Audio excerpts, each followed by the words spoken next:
Point two.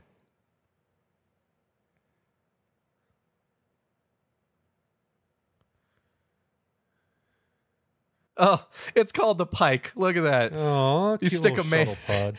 You stick a man in a little box, and so you make his shuttle into a little box. That's awful. Whose choice was that? Also, isn't Pike like worthy of a starship named after him, not a little shuttle pod? Well, Not the smallest shuttle pod? yeah. That was definitely someone trying to pick on him. Like, see, we dedicated something to you, Captain.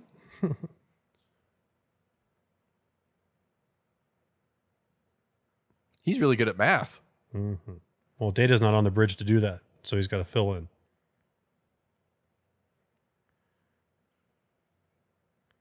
Mister's on. See, they had to have Data take it because no one else could be in that shuttle for more than 10 minutes without freaking out. Uh-oh.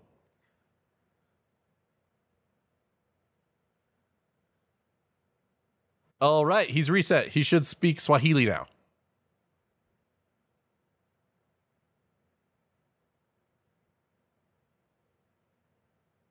Just making stuff up here. Man, Data would be great for flash mobs. No, they he's do this. good at planking, right? He just freezes.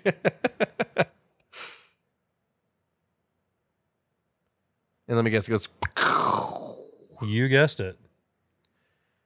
It's every time in Star Trek. That's the only thing I don't like about TNG. He's like, you want to make everyone think someone's dead? Just blow up a shuttle. Right. Well, that's like the riskiest thing to do on Star Trek is to leave the ship in a shuttlecraft because there's a storm or someone's going to kidnap you or you're going to crash land or something. Yeah. Just like what just happened. I also think it's inappropriate that the Pike was involved in a fiery explosion. Also very, very just messed up. I know. So this is episode 23 of the third, or 22. 22 or 20, I don't know. It's called The Most Toys. And it's got an interesting and kind of heartbreaking backstory to it. Coming up, you'll see the special guest star is Saul Rubinek, who plays Kivas Fajo, the evil villain, very greedy villain in this movie, or this episode. Originally cast was a different actor by the name of David Rappaport, who you may have recognized as Randall in Time Bandits. Yeah, I was really excited when you told me about that. Also the star of a short-lived TV show called The Wizard, where he's an inventor and philanthropist, kind of a really cool, fun inventor guy.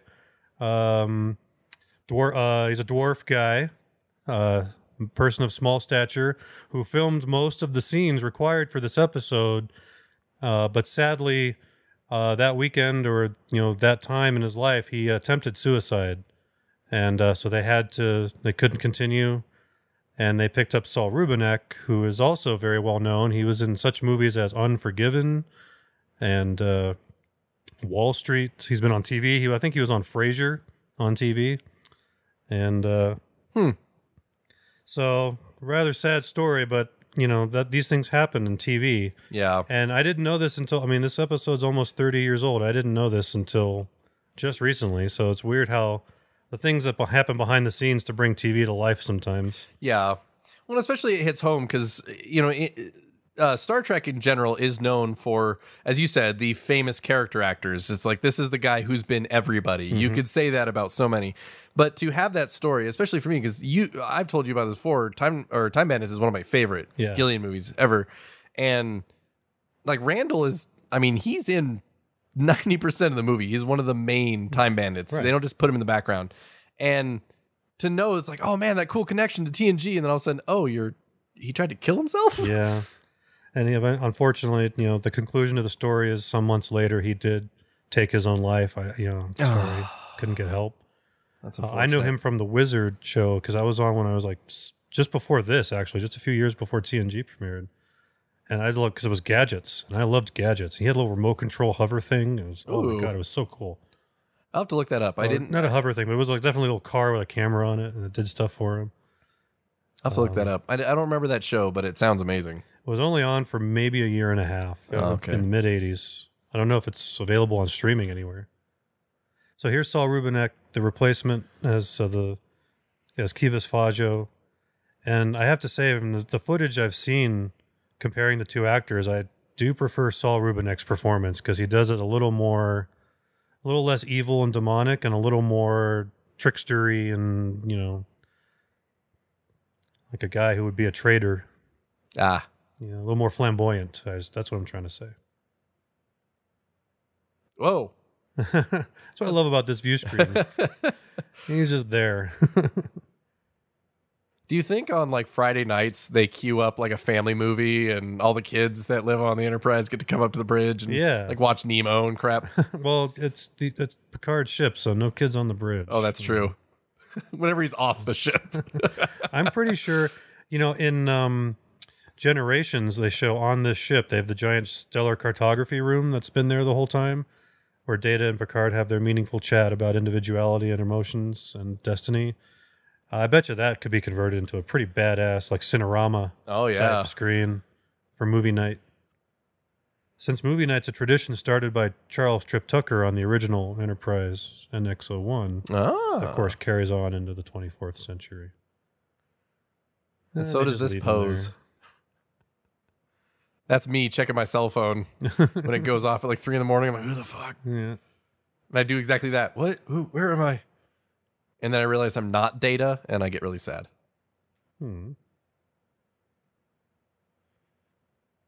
Nice lights, though. Colorful. Ah!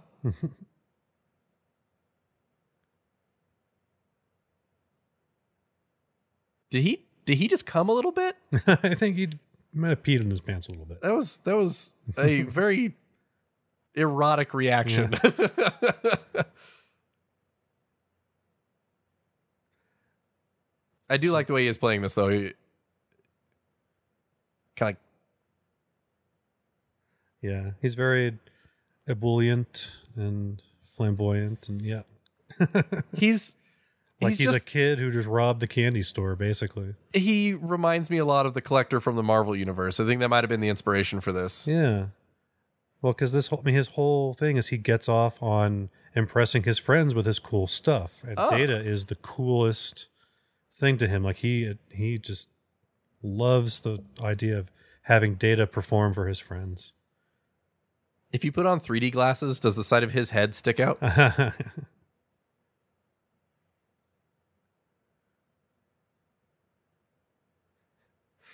Mr. Data, have you ever heard of the reach around?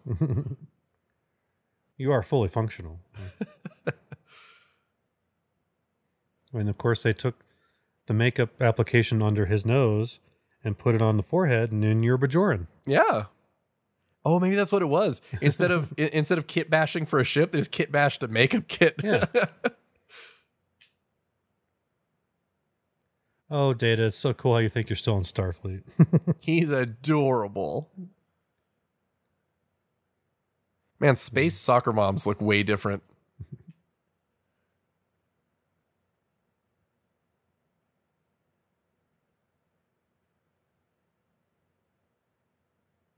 Like Data's surprised, because legitimately he's like, normally that works. Yeah. Here's where he should really just punch through any other part of the wall, though. Yeah, right. The weakest part of the castle is the wall, not the gate, right? Oh, that is a Borg force field. Yeah.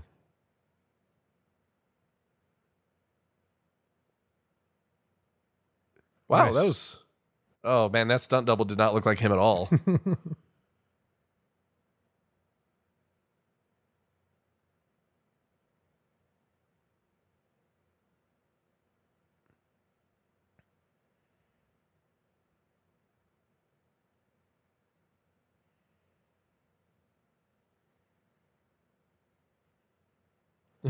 But you're the coolest toy.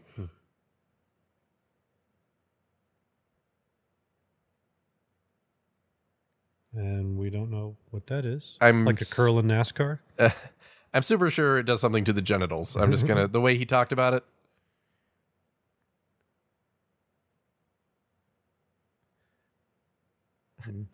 Here, Data.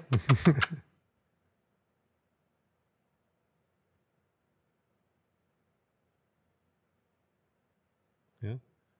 He just plays down a dolly. Yeah. You know what? Okay, so here's a cool story about a Salvador Dali. Okay. So my wife and her team were having a kind of show and tell as like a team, you know, kind of get together thing digitally.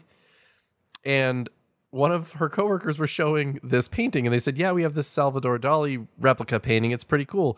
And from the background, you heard her husband go, "No, I think it's a real Dali." And like she looked at it, and they had it checked on. It's an actual Salvador Dali. Oh, wow. Yes, they own a Dali. They got that at a garage sale for $20, right? Somewhere not nearly worth what it's worth. I dream of having something like that happen. Right? Wouldn't that be nice?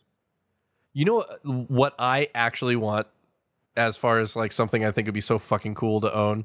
I just want Geordie's actual visor prop from the show. You know, like, I wouldn't mind any used prop on the show, really. Yeah. That'd be just something cool. I would love something notable, though. You know, Like not just like a tricorder. Well, just any tricorder, you know.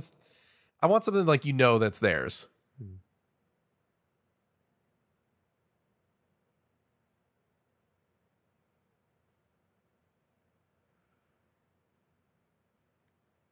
It's kind of the contradiction here is that he recognizes Data as this unique and very, valuable being, but he just wants him to sit in a chair. Like, Data could be running your whole operation. He could probably be maximizing your profits and trading, But I think that shows to the character that this guy's supposed to be, though. I think to your point, he's supposed to be like a flamboyant, impress your friends guy. So it doesn't matter what it is or what it's capable of. It's more important that he owns it. So it belongs in the chair.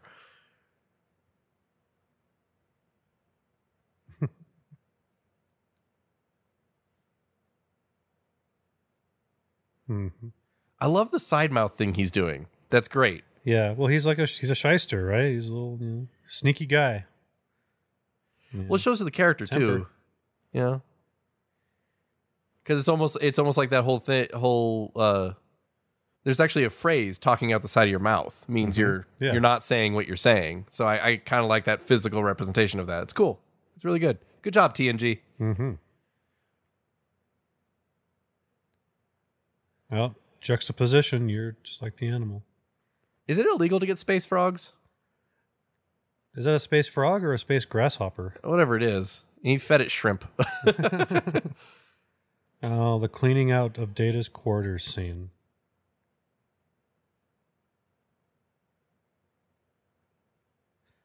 Oh, zip up the back of your pants. I don't understand why his costume was like that, why they thought that was a good idea to have this high breeches.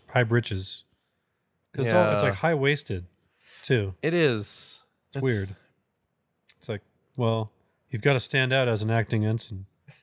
I would love if they had a joke like, nowhere in TNG did they ever show Data's quarters, and then like he dies and like, time to clean out his quarters, and they go and there's just a desk, nothing else. But that was the cool thing about Data's path to humanity, was he did those habits that humans did. He collected things. He kept this as a keepsake. Yeah, someone gave that to him. Card. Yeah. He cards. Oh yeah, and there's the poker set they use. And I think we're gonna get holographic Tasha Yar here in a minute. Is it the one he keeps for himself or the one he shows everyone else? Because you know what Yar he kept for himself. I think it's the one he shows everyone else just to keep in her memory.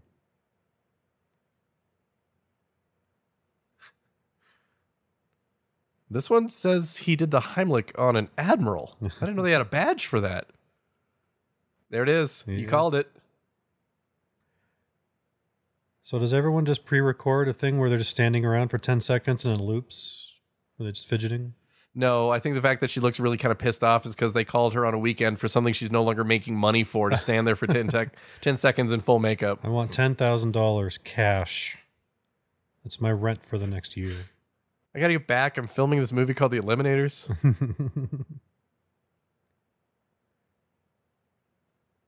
Hey, when do we get to see Arizona Heat in theaters? Never. Never see it. Man, I remember me and Data were going through the procedures, and he had the ship set on explode, and I told him to turn it back, but he said it would be okay. I think because the shuttle exploded, that's why they called it the Pike. It's bad luck all around. Yeah. Now, see, if I was Data, I'd just be destroying all of this stuff right now. That's true. All he has to do is pick up one of those things and be like, release me, or you don't have any collection. No more Dolly. Grab the lizard and break him in half. No more expressionist. Looks like Ming Dynasty pottery from Markov Zell.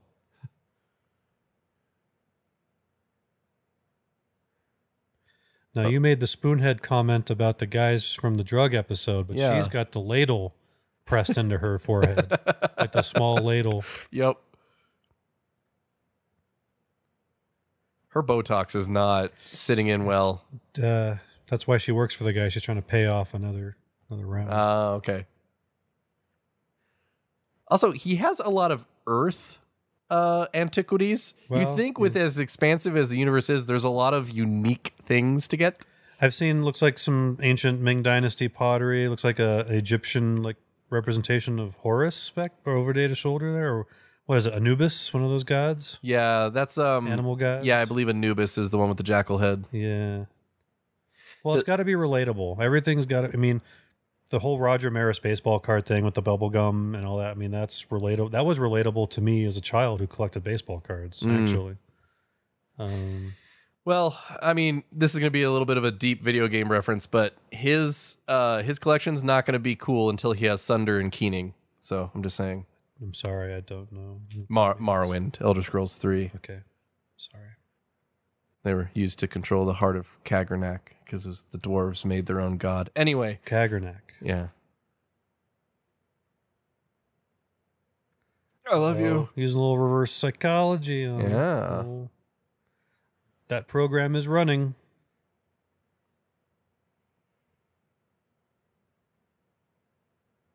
Uh-oh, Geordi is pissed. Geordi, people grieve in different ways. Right now, you're in the denial phase. I also like how Riker is up on that table in the back in his sexy pose. And you can tell he's pissed off that no one's commented on it yet.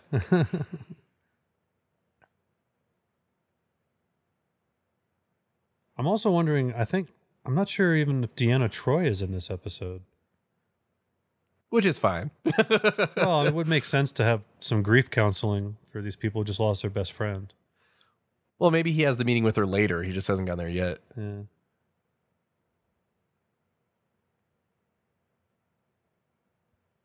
You don't know that.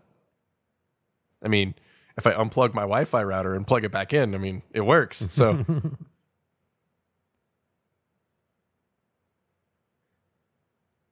All business, all the time. All Picard. Oh, that face, man. He is like burning. But that's why he's the captain. He knows when to, got to get serious. Got to save these people from poisoned water. Whatever. I think that's what the setup is. Yeah, it really is kind of a needs of the many thing right now, right? Yeah.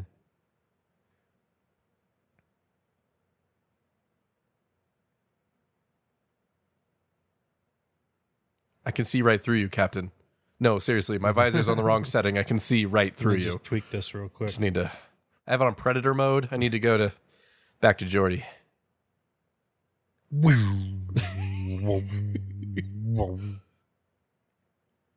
Do you think he has a take on me mode he can turn on? Everything is sketch.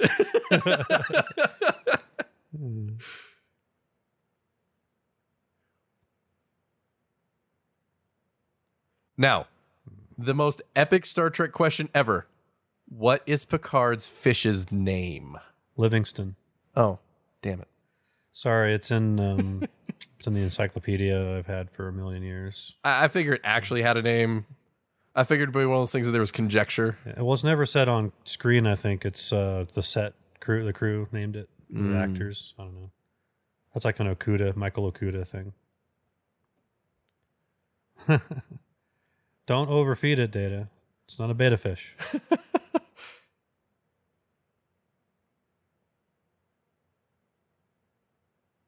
Wouldn't him in his uniform continue the uniqueness, right? Because he doesn't like get that vase and then put a hat on it.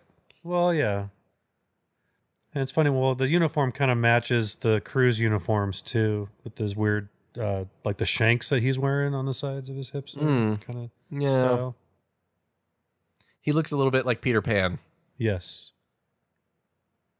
like a jester almost.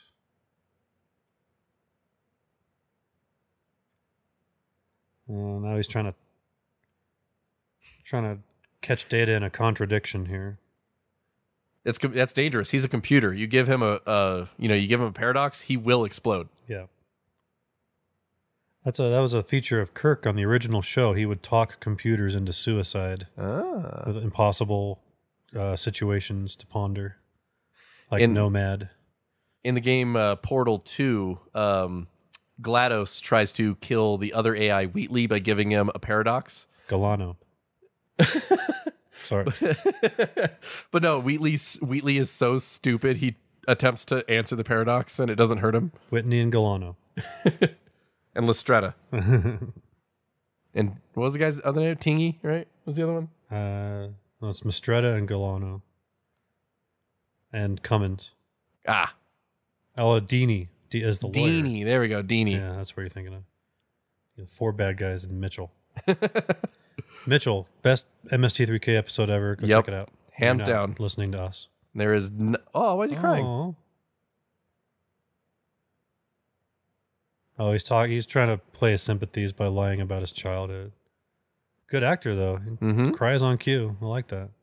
Yeah, it's amazing how many of these character actors in TNG never went on to have these like groundbreaking careers, which is kind of awesome and sad at the same time because as a character actor, they get this option that they could do all these cool things and play all these characters without having to spend years under, a movie franchise. But at the same time, no one knows who they are. They're also good enough that I will always remember him for this episode. His performance is that compelling, If I saw this and then that's really cool. If I saw him in this and then, I was a casting director, like this was the clip they showed me for his audition, I would be seriously considering him. Yeah. There's nothing there. Well, because around the same time this was filmed, he was also in the big budget movie Unforgiven, with Clint Eastwood, Morgan Freeman. Yeah. As a guy, he's following Richard Harris around the country in the Old West. Richard Harris is a British gunslinger who calls himself the Duke of Death. And Saul Rubinek is like his biographer, and he's following around, writing the stories. And he's like this weaselly kind of, and eventually he gets co-opted by Gene Hackman to write the story of the town of Big Whiskey instead. So he's really, he's memorable. Like you think of, he's that guy. Oh, it's that guy. Most uncomfortable pillow ever. No wonder Geordi doesn't get any sleep. How do you not have neck pain all day? I guess maybe in the future people are shaped differently in their spines. Or they just have an automatic inversion table every morning to stretch out the spine. You sleep however you want. They got to keep the crew chiropractor in business somehow, right? Yeah. Nope. There you go. So that's the only thing I don't like about Geordi's character is they show him in his quarters, right? Mm-hmm. Oh, there's Troy. There she is. They show Geordi in his quarters, right? And he wakes up and he's reaching for his visor. I'm extremely nearsighted, and when I wake up and I'm looking for my glasses, I have a general idea where they are, and I'm not so fumbly as they always show Geordi when he's looking for his visor. They always show him like he's panicking. But if that was his daily life, he would wake up, he'd just reach over, and his hand would go immediately to where that visor is. Right. It wouldn't be upside down either. Yeah. And if it was upside down, he'd immediately know. I can pick up my glasses by the earpiece in the dark and know they're upside down. Right. Ooh. Maybe I got it backwards and Crusher is not in this episode. Oh, maybe. I don't know. Anyway.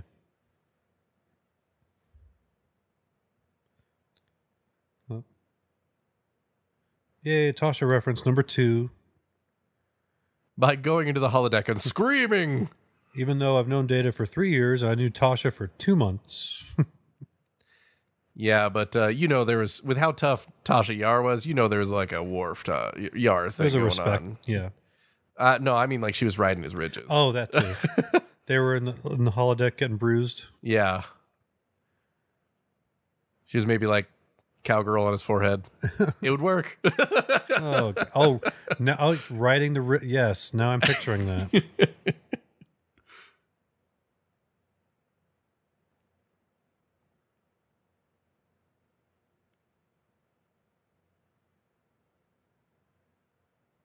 You know, have you ever been to Jovis Cargo Bay? It's just south of San Francisco. It's beautiful. That's Half Moon Bay.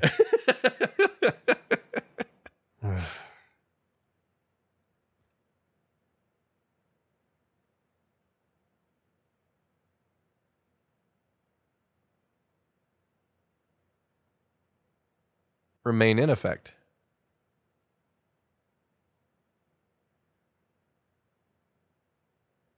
Mm-hmm. Yeah, but he's fucking Data. Data follows procedure. Yep. Down to the T. He dots all his lowercase j's. And hearts over his eyes. He writes his name with smiley faces in the A, or in the D, Do you think because Data studies human emotion and human psychology so much, he ever intentionally went through an emo phase? Like he designed and programmed his own emo phase? That would be cool, like an adolescent phase. Yeah. Like a brooding, depressed teen, like his room is just all torn up. Yeah. Clothes everywhere. And he doesn't want to listen to anyone. He just wants to be left alone. Yeah. He says, "You're not the boss of me." Well, actually, Data, I am the captain of the ship. I don't care. I'm going to my room. They found Mecha Caesar. Yeah, no, this is a very creative little costume thing. Like, let's just embed a little gold ribbon in this guy's face. It kind of makes sense though. If you were a species that you had such exaggerated facial features, Yeah. We do piercings, things like that. They might do that. That might be like a thing. Yeah.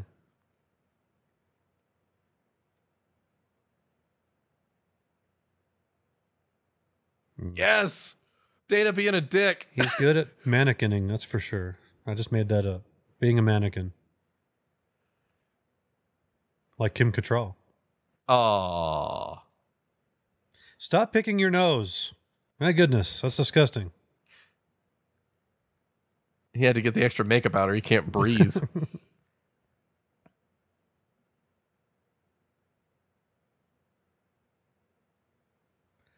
Nobody does staring contests like Data. You don't even blink, do you? Ooh. Pancake makeup cracking next to the lip. Oh. He's got several layers, though. That's a nice, intricate job. Yeah. The purple kind of layer, the sub-skin or whatever. Subdermal. I will always say it. The best, quick, put-together creature feature makeup artists in all of Hollywood were TNG, man. Because they had... Wow, that was... Good job. That was really nice.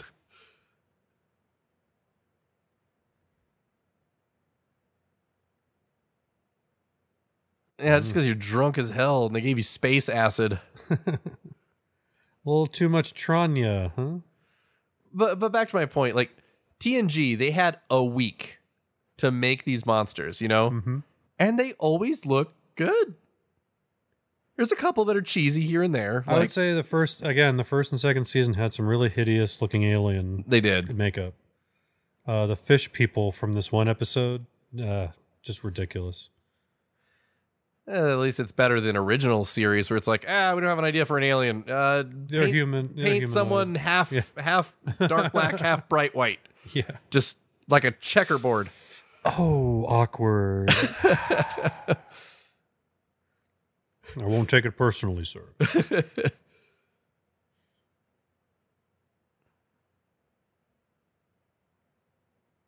Okay. Crazy idea. We know that sometimes they can mass transport stuff, right? Because they do that with like cargo, the big things ones, like that. Yeah, big transporters. Can't they do section by section of water, scanning, identifying, and then transporting out the poison?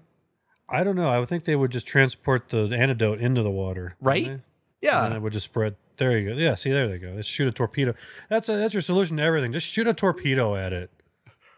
Captain, I fired the wrong one. That is our strongest photon torpedo. Trilithium in it. That one had Spock in it. No. I can't think of a far better place. Oh, actually, you know what? I'm wrong again. Crusher is in this episode because she goes down to prove that the water wasn't really poisoned to begin with. I don't know anything about Star Trek anymore this year. Well, I mean, you know, we did have to sit through Superman 4 not but a few minutes ago. True. So there's some mental instability that comes with that. And to hear that entire commentary, visit our channel, Ship on Fire at YouTube.com. Is that how it works? Ship on Fire at YouTube? I don't know. Look for us on this. Just click on something. Yeah. On our Go channel. to YouTube, click channel search, type in Ship on Fire Entertainment. Yeah. We're the one that comes up with the flaming rocket ship. The Ship on Fire. Oh, see the Mona Lisa. That's too obvious. You got to have a Dali or a Rothko or something that, or even like something that was painted in 1985 that is now a classic in the 24th century, but is motel art when it was, you know. Van Gogh's potted sunflowers. There you go. I think is a great example because no one knows about Van Gogh's sunflowers, but they're beautiful. Yes. Or even Starry, Starry Night, because that also is an astrological, you know. There's an actual constellation of Aries at one specific point in time. Do you know the Mona Lisa too obvious? Yeah, and I honestly don't think Mona Lisa is that great. The story behind it's great, but Starry Night's actually my most favorite painting of all time. It's a beautiful painting. Van Gogh painted with emotion. I loved it. Or an original. If you've never seen an original Jackson Pollock in person, I would invite you to find your nearest museum of modern art that has one, because they are amazing. They are. Pollocks are pretty good. You can see the anger and frustration and insanity in every stroke, every smudge on the canvas. It's amazing. Anyway, we're talking about the most deadliest handheld weapon in the universe here. Yeah, we're talking about fine art. Let's get back to talking about this fine fart. Get it? Because he's like a... He is a fine fart. Yeah. He's a wet fart. But he's about to threaten... I mean, he's about to show the true depths of his, you know, perversion and sadistic behavior here. Why is he going to... He wants to get what he wants. Is he going to vampires that little gun thing up Data's ass? Well, the way he's describing this gun kills you by not just disintegrating you, but ripping your cells apart at the molecular level. Slowly. So you feel it happening to you. Ooh. So it's like... That's why it's banned in the universe. It's like laser sarin gas? Yeah. Jesus Christ. What a space Nazi tool. Long enough. No, don't eviscerate the lady.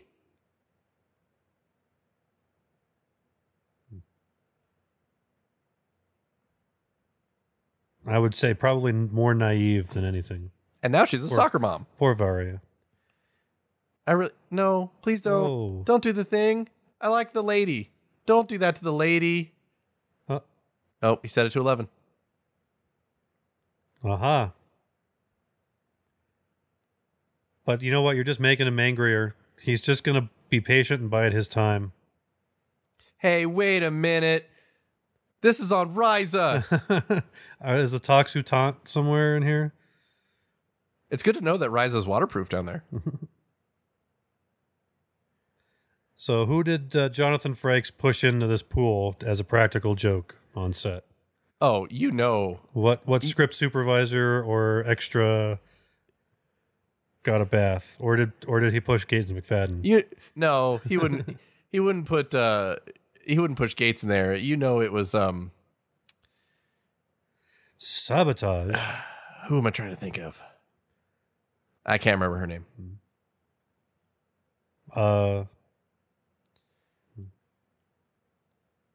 Whoopi Goldberg. There it is. Guinan. Why couldn't I remember Whoopi Goldberg? I was only remembering Guinan. I'm like, what is going on? I know who this is. You know, if you can't remember Whoopi Goldberg, you in danger, girl. Ooh. That's a Ghost reference. So we're discussing here that somebody poisoned the well and how fortunate they were to find a guy with the cure. Yeah, with like the exact amount they needed. Mm-hmm. See, they cut it. Now, a little known fact, there's a deleted scene from this episode where Riker just goes around daring everyone to drink the water. Here, Wesley, drink this. We need to test it. But you're the ensign. That's what ensigns are for.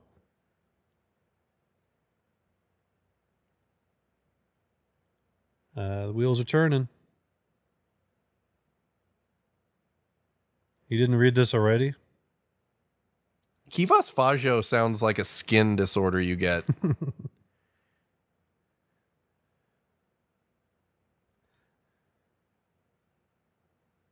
Oh, he does have that. Where is it? Show that. He's got all the famous Earth paintings for some reason. Oh man, this Did he just show up at the Louvre one day and just rip off everything? Because that's where they all are, right? The Louvre or the Prado in Spain, perhaps. Maybe he got some Picassos and some Goyas sometimes, at the Prada. Sometimes Prado? at the Los Angeles Art Museum. Oh. Sometimes they're there. Well, I demand a Jackson Pollock cameo then, for crying out loud. Yeah, right? Didn't you visit the MoMA in San Francisco too, buddy? You don't know art. Kivas Faggio. You're just making things up, Wesley. There's no Nelbato system. You gotta make it made to the Ooga Ooga Clark Clark system. Near the Wango Tango sector.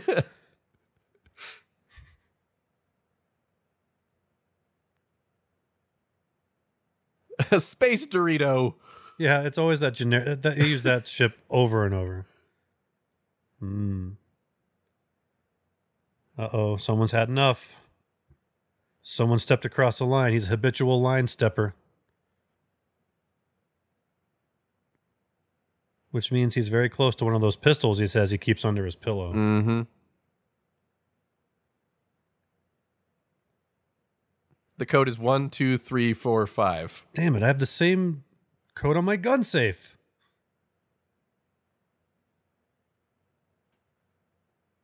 That's the same thing that Troy says to Riker when they're heading to her quarters.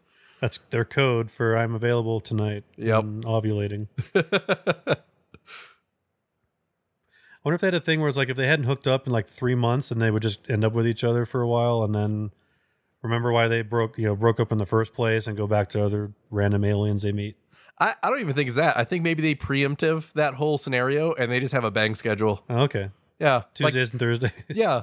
Like, but before they realize, like, before they start to question why they weren't together, they intentionally sleep together again to remember. And they're like, oh, okay. And, like, neither of them have any hard feelings about it. Oh, look, it's behind her. And it's the red flashing science fiction device from all of Star Trek. Seen in shuttle bays, medical labs, scientific labs. That keeps the temporal overstructure in place, the fabric of the space-time continuum. Actually, I think that cheesy sci-fi prop is what keeps Michael Bay out of everyone's hair. As long as you have that cheesy low budget one on, he doesn't show up. Yes. What a little desk. Someone's getting minimum wage. Those pentagons glued to the wall have also appeared as standalone like little cargo boxes in other scenes. Yeah. Way to reuse those. Now, yeah, you know what this is, don't you? Oh, God damn it. That rips people apart, right? What if you shot someone and barely just edged their pinky toe? Would they still slowly disintegrate? Probably. It'd just be way more painful? It's like a chain reaction probably that can't be stopped, I bet. What if you amputated? Oh, that's cute. You're going to beat me with a club. That's so sweet. I'll bend that in half, asshole. Here you go. Ooh. You know, his shin bones never healed right? He really took one for the show. Aha! He came in like a musketeer. I know. Neat prop. Should have picked up the gun first, probably, but well. So here we go. With probably the most gruesome death on Star Trek, other than when they shoot Remick when he's possessed by the evil monster in the first season. Oh yeah, and he just blows up. Yeah, you see his skeleton. This is just probably the slowest, most painful disintegration scene you've ever seen in Star Trek. I'm just preparing you for it. That's why you watch the commentary, with commentary. I would have loved if there was an alternate thing where she like put her hands up and said, "Fight like a man." He threw his gun down and they just got in like a slap fight. I don't think this guy is possible. You know, he won't. He's got a gun. He's not gonna. There you go. Oh, that was terrible. Ah, yeah.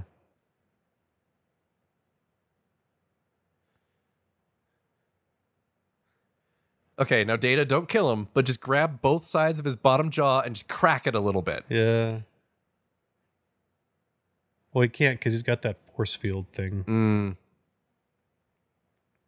Which apparently it's a proximity one, so I don't know if it's an energy disrupting one too. Like he could shoot through it. Ooh, Data vengeance. in his fancy pants. Well, Data's about to get serious here.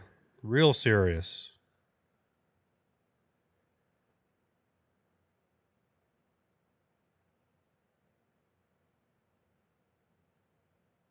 Wing his pinky toe. Shoot his dick. Shoot his dick.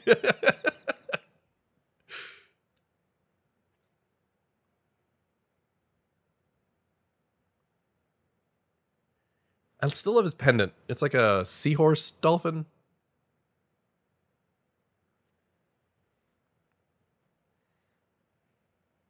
And I'll call you Bubba Happy Pants. I like the attention to detail with all the alien writing around the shuttle bay. Yeah. You know, all the warnings, probably decompression warnings and don't stand here warnings. They all just say supply closet. But to your point, though, with the alien writing, I like it because it actually kind of matches the makeup on his head, too. There's a consistency. Uh-oh. So much velvet.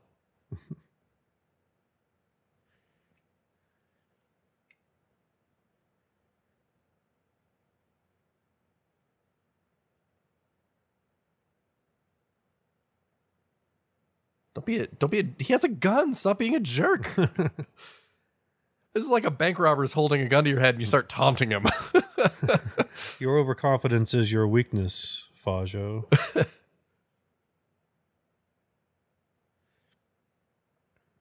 And, uh-oh.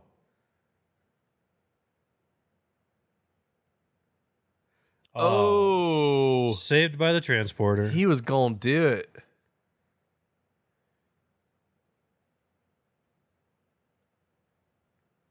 Oh. Mm-hmm. Told you. Serious. Man, how cool of a technology would that be? While you're doing a matter transfer, you could just kind of turn a gun off. Yeah. Can I get near you?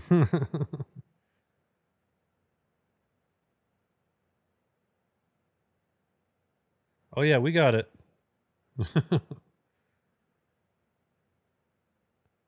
Oh, and we don't have any proof, but throw on something, gross or weird, just to make his file really crazy.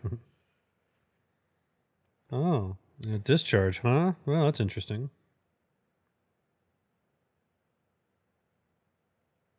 Yeah, just go with that. Mm-hmm. Mm-hmm. It's like 20 years later, Jordy's like, Data, did you try to kill a bitch? And Data's like, yes, Jordy, I did try to kill a bitch. Sometimes you gotta pull that trigger. I would have. I'm sorry. I would have vaporized the moment he killed that girl. I would have vaporized the crap out of that guy.